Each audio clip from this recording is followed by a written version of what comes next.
अस्सलाम वालेकुम। एक्सरसाइज 2.4 का सेकंड क्वेश्चन हम देख रहे हैं और उसमें हमारे पास ये तीन मेन टर्म्स मौजूद हैं लेफ्ट हैंड साइड पे और हमें कहा गया है शो दैट कि इन तीनों को अगर मल्टीप्लाई किया जाए तो इक्वल टू 1 आता है। सबसे पहले हम लेफ्ट हैंड साइड पे देखते हैं हमारे पास मौजूद क्या है। देखिए ये जो पहली ब्रैकेट है इसमें ऊपर न्यूमरेटर में x की पावर a और नीचे x की पावर b और इस पूरी ब्रैकेट के बाहर a प्लस बी पावर मौजूद है। सबसे पहले जब हम इसके ब्रैकेट के अंदर देखते हैं तो x की power a divided by x की power b laws of indices के मुताबिक या पावर्स का जो लॉज होते हैं उनके मुताबिक अगर दो एक जैसे नंबर्स डिवाइड हो रहे हो तो उनकी पावर्स आपस में माइनस हो जाती हैं। यानी हम कह सकते हैं कि ये जो हमारा पहली टर्म है इसमें ब्रैकेट के अंदर आएगा x की पावर a माइनस बी, नीचे वाला b ऊपर a में जाके पावर में माइनस हो गया और इस होल के ऊपर पावर आती है a plus b multiplied by. वही काम यहाँ पे भी होगा और यहाँ पे भी होगा। यहाँ पे आएगा x की पावर b माइनस सी, नीचे वाली c पावर ऊपर b में जाके माइनस हो गई और बाहर b प्लस सी मौजूद है मल्टीप्लाइड बाय। यहाँ पे भी वही काम x की पावर c माइनस ए आ गया और ऊपर उसकी पावर आ गई c प्लस ए। इससे नेक्स्ट स्टेप क्या है? अब देखें हमें लॉज ऑफ इंडिसेस में हमने ये भी पढ़ा कि एक नंबर के ऊपर एक पावर है और उसके ऊपर भी एक और पावर है, तो वो जो दोनों पावर्स थी वो आपस में एक दूसरे से मल्टीप्लाई हो जाती हैं। यहाँ पे x की पावर a माइनस बी है और बाहर a प्लस बी है, तो ये जब दोनों मल्टीप्लाई होंगी तो a minus b into a plus b formula है a square minus B square बनेगा। तो ये x की पावर आ जाती है a square minus B square multiply के बाद। यहाँ पे भी वही काम b minus c into b plus c x की पावर b स्क्वायर माइनस सी स्क्वायर बनता है मल्टीप्लाइड पर x की power c minus a into c plus a, यहाँ पे आता है सी स्क्वायर माइनस ए स्क्वायर। एक चीज़ यहाँ पे बड़ी ज़रूरी जहन में रख लें जो कि आमतौर पर बच्चों के लिए कन्फ्यूजन क्रिएट करती है, वो ये कि अक्सर बच्चे x भी वैसा ही लिखते हैं जैसे मल्टीप्लाई। तो काइंडली अपने x और मल्टीप्लाई इन दोनों साइंस के दरमियान एक क्लियर डिफरेंस बना लें, क्योंकि अलजबरा में बहुत ज़्यादा x का इस्तेमाल होता है और इसीलिए आमतौर पर अलजबरा में हम लोग मल्टीप्लिकेशन की जगह डॉट डालते हैं, फुल स्टॉप, जिसका मतलब मल्टीप्लाई समझा जाता है। अब यहाँ पे ये भी और ये तीनों एक जैसे नंबर्स हैं x और ये तीनों आपस में हो रहे हैं मल्टीप्लाई। और अगर कोई एक जैसे नंबर्स मल्टीप्लाई हो रहे हो तो उनकी पावर्स आपस में ऐड होती हैं। तो हम अब ये करते हैं कि एक दफ़ा x लिख के इन सबकी पावर्स को ऐड करते हैं। सबसे पहले a square minus A B आ गया, प्लस के बाद सबसे पहले a square minus B square आ गया, प्लस के बाद बी स्क्वायर माइनस सी स्क्वायर आ गया और प्लस के बाद सी स्क्वायर माइनस ए स्क्वायर आ गया। अब क्या होगा? अगर इनमें देखें तो ये वाला a स्क्वायर इस माइनस ए स्क्वायर से कटता है, ये वाला b स्क्वायर इस माइनस बी स्क्वायर से और ये वाला c स्क्वायर इस माइनस सी स्क्वायर से कटता है। तो हम इनको आपस में जब काट देते हैं तो ये आता है x की पावर 0। सब कुछ तो कट गया तो 0 बचा और हमें ये भी पता है कि किसी भी नंबर की पावर 0 हो तो आंसर 1 आता है। तो इसका मतलब ये है x की पावर 0 भी 1 आया और यही तो राइट हैंड साइड का आंसर है। तो हमने इसी को तो प्रूव करना था, तो ये प्रूव हो चुका है और हम लिखेंगे कि हेंस प्रूव्ड। क्वेश्चन नंबर 3 का फर्स्ट पार्ट हम करते हैं और उसमें भी हमें कहा गया है कि सिंप्लीफाई। हमारे पास तीन टर्म्स ऊपर मौजूद हैं, एक है 2 की पावर 1/3, एक 27 की पावर 1/3 और तीसरी 60 की पावर 1/2। और नीचे तीन टर्म्स मौजूद हैं, 180 की पावर 1/2, 4 की पावर -1/3 और 9 की पावर 1/4। सबसे पहला काम ये देखने का कोई रेडिकल तो नहीं है किसी टर्म के ऊपर, नो, ओके।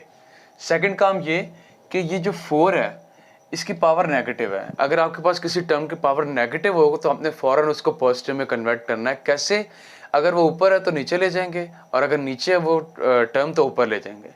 तो यहाँ पे 4 की पावर -1/3 नीचे मौजूद है, हम इसको नीचे से सबसे पहला काम ऊपर ले जाते हैं। उसकी रीज़न ये है कि नेगेटिव पावर कभी भी हमारे लिए फेवरेबल नहीं होती, हमेशा हम उसको पॉजिटिव में कन्वर्ट करते हैं।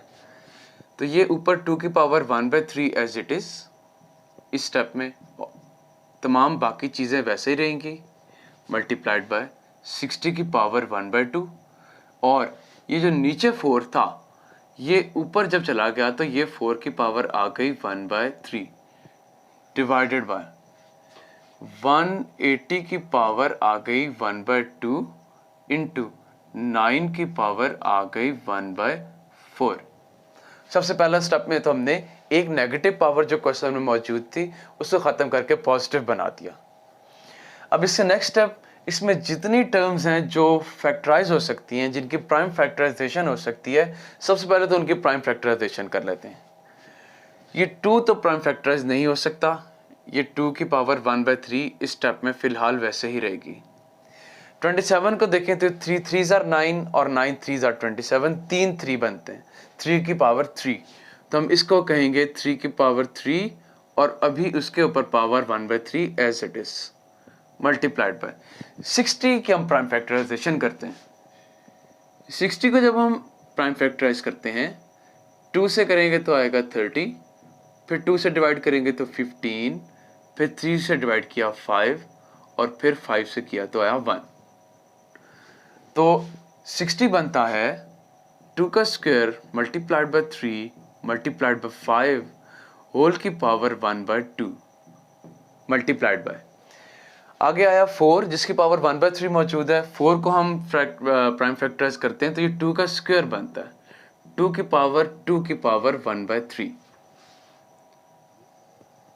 होल डिवाइडेड बाय 180 की प्राइम फैक्टराइजेशन अगर करें तो क्या आएगा,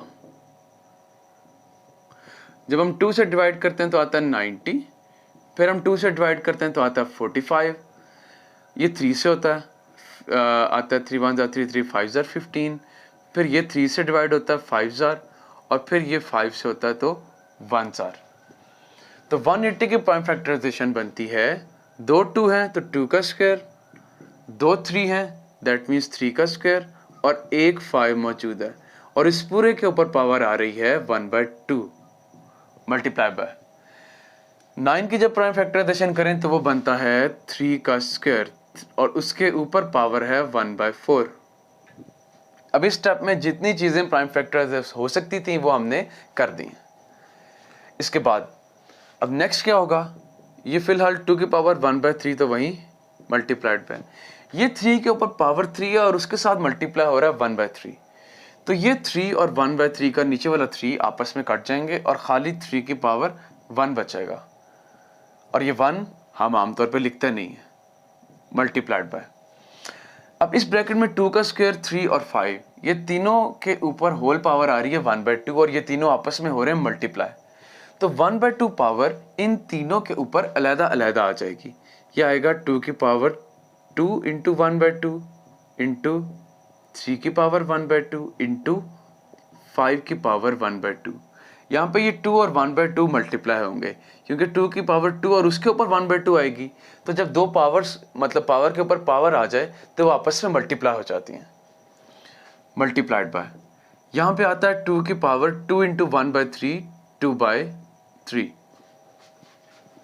और नीचे यहाँ पे भी वही केस है जिस तरह का ऊपर था कि ये तीनों नंबर मल्टीप्लाई हो रहे हैं और उनके ऊपर पावर आ रही है 1/2, तो वो इन तीनों के ऊपर अलहदा अलहदा आ जाएगी। सबसे पहले आएगा 2 की पावर 2 इंटू 1/2 इंटू 3 की पावर 2 इंटू 1/2 इंटू 5 की पावर खाली 1/2 इंटू यहाँ पे क्या होगा 3 की पावर 2 इंटू 1/4 है, ये 2 इस 4 को काट देगा 2 जार, तो ये बन जाएगा 3 की पावर 1/2। अब देखते हैं पावर्स में कहाँ कहाँ कटिंग होती है। ये 2 इस 2 से कटता है, ये 2 इस 2 से कटता है और ये 2 इस 2 से कटता है। यहाँ से हम देखते हैं आता है 2 की पावर 1/3 इंटू 3 इंटू ये खाली 2 रह जाएगा पावर 1 के साथ इंटू 3 की पावर 1/2 इंटू 5 की पावर 1/2, ये 2 की पावर 2/3 वैसे ही, और नीचे क्या आएगा, ये खाली 2 बच गया, ये भी खाली 3 रह गया, कोई पावर नहीं। यहाँ 5 की पावर 1/2 इंटू 3 की पावर 1/2। अब देखते हैं क्या क्या कटता है ऊपर और नीचे। सबसे पहले ये 3 इससे कटता है, ये 2 इससे कटता है, ये 3 की पावर 1/2 इस 3 की पावर 1/2 से कट जाएगा, और ये 5 की पावर 1/2 इस 5 की पावर 1/2 से कट जाएगा। हमारे पास सिर्फ ये और ये 2 टर्म्स बचती हैं, और इन 2 टर्म्स का क्या बनेगा, ये हमारे पास आता है 2 की पावर 1/3 मल्टीप्लाई बाय 2 की पावर 2/3। अब ये दोनों एक जैसे नंबर्स और मल्टीप्लाई हो रहे हैं, और हमें ये भी पता है कि जब 2 एक जैसे नंबर्स मल्टीप्लाई हों तो उनकी पावर्स आपस में क्या हो जाती हैं, ऐड। और इनकी एडिशन फ्रैक्शंस की एक सिंपल फॉर्म है जिसमें डिनोमिनेटर सेम है, तो ऊपर वाली terms as it is add हो जाएंगी, और ये आएगा 2 की पावर 3/3। अब ये 3 और ये 3 आपस में एक दूसरे को काट देते हैं, 2 की पावर 1 और खाली 2 इस क्वेश्चन का आंसर है। Thank you.